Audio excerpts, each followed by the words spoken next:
So, first off then, what do you want to call it? You let me know in the comments. Is it eggy bread? Is it French toast? Is it gypsy bread? Gypsy toast? Whatever. Basically, it's a round of bread soaked in beaten egg and then you fry it. But we're doing something different and we're starting with that. Yeah, that was a tiger cob or tiger roll, tiger batch, barn, you know the one. So 24 hours and they go like bricks. So we're going to use that. And what we're going to do first is we're doing that, turning it into breadcrumbs. And I don't matter if you've got a couple of big bits because it's all going to soak up the eggies. So good way to use up stale bread. Next, what we need is a container. If you have an air fryer, these are your friend. You can grease it, you can put a bit of butter around it, and you can cook sausages in it, and it saves all the fat, the oil dropping through, and you get a mess in your air fryer. Good thing to have. You put all sorts in them, and that's what we're using today. So what I'm going to do first is I'm going to rub a bit of butter around it, so hopefully this eggy bread, gypsy bread, whatever we're going to call it, doesn't stick. So that's now been greased or buttered, if you want to call it that, just to hopefully stop it sticking. And now we can start adding the stuff to it. So first, onion. Now I had a couple of spring onions left, so I'm using those. Any onion will do, just finely chopped. And then some wafer thin ham, very finely shredded. We will all mix this up so it's all munged up together. And it'd be rude not to because we're spice and easy. This is optional. A finger chilli, finely chopped or sliced. And some grated cheese. Now, you could call this a breaded quiche because it's like a quiche, but you're using bread in it as well. So, I don't know. There's your cheese. Now, let's give that a mix up. Mixed it up. Now, the breadcrumbs. Put a few in, mix it.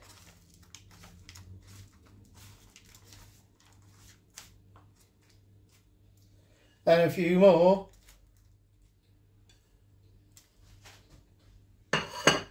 Mix them.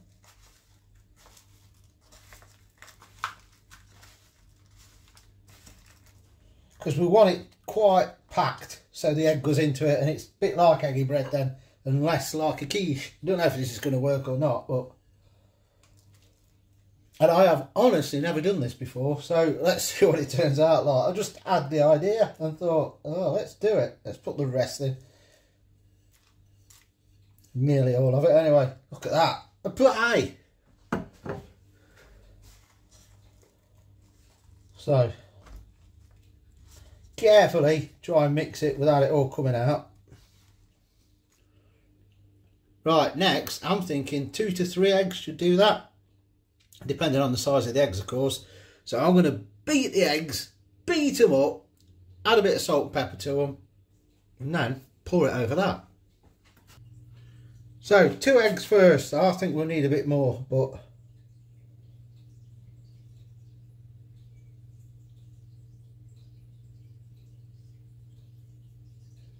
it's just going to really puff up in the air fryer. I know it. Right, what we are going to do now, flatten it down a bit first. Just make sure the egg's everywhere. And poke it with a fork to get the egg to go in. I'm now going to leave that to soak into the breadcrumbs for, oh, I don't know, 10 minutes. And then we'll add some more egg. So that's our 10 minutes and it won't soak all the way to the bottom because it's tightly packed. So what we need to do, give it a good munge up again. A good mixing. Just like that, pat it down again. Now what I want to do is make a little hole there. Because what I want is when I pour this egg in, I want it to go into that hole and then spread along the bottom. So all the breadcrumbs at the bottom have soaked it up as well. So let's get this egg in. Few little holes again, just poke the fork in just to get it through.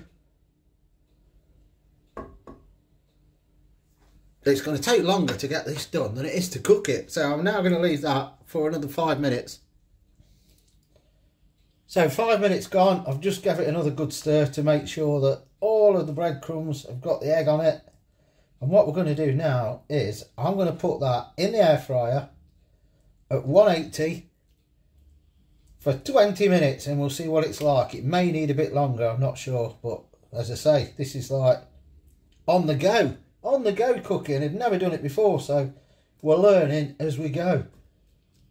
I think that's near enough. All the breadcrumbs done, covered, coated, soaked up, whatever.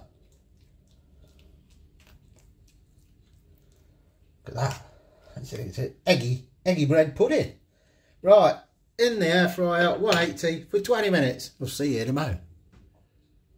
And that's it. 20 minutes, 180 degrees in the air fryer. Let's tip it onto a plate. And that's the result, look. I let it cool slightly before I got it out of the foil tin. It did stick a bit slightly, some of it in there, look. But cut the end off and let's try it and see. Now, do remember once it's out to let it cool slightly because the very centre of it will still be a bit juicy and it needs to set. If that's the word you'd use, I don't know. But that's what it looks like. Now let's see what it tastes like.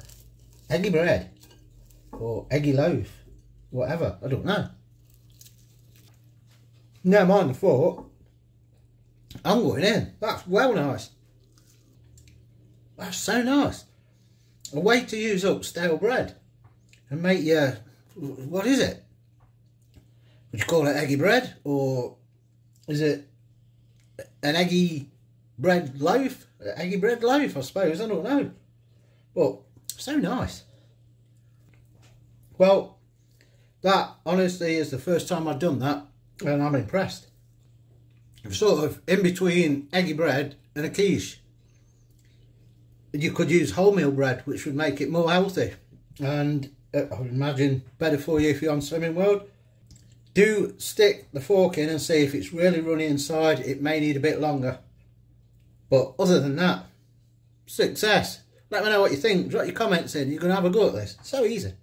Use all your odds and sods up and just make an eggy bread loaf. Job's a good one. Subscribe if you're not. It's free. And like I said, drop your comments in. Do you like the looks of this? It's banging, I'm telling you. So tasty.